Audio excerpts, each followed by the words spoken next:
News 24 Shivneri, निर्भीड सत्याचा बुलंद आवाज। अवैधरित्या गांजा बाळगणाऱ्या आरोपीस आळेफाटा पोलिसांनी केली अटक।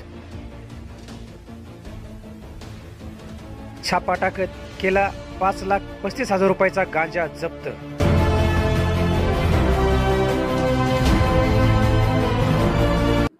पुणे ग्रामीण जिल्ह्यात माननीय पोलीस अधीक्षक पंकज देशमुख सर यांनी निवडणुकीच्या अनुषंगाने विविध जे अवैध धंदे आहेत त्यांच्यावर कारवाई करण्याबाबत यापूर्वी सूचना दिल्या होत्या। त्या सूचनेच्या अनुषंगाने आमच्या पोलीस पथक जे आहे API बडगुजर आणि त्यांच्या टीमला माहिती मिळाली की एक बोरीची जी ठाकरवाडी आहे त्या एरियामध्ये एक इसम अवैधरित्या गांजा बाळगून तो विक्री करत आहे।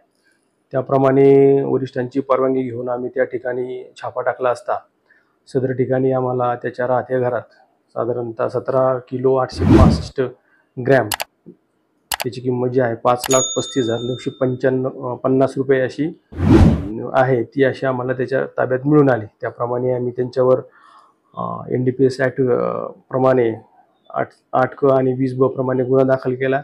याच्यामध्ये आरोपीला आम्ही अटक केलेली आहे। 5 दिवस त्याची पोलीस कस्टडी घेऊन सदरचा गांजा कुठून आणला आणि त्याचे काय विल्हेवाट लावणार आहे याबाबत आम्ही तपास करत आहोत।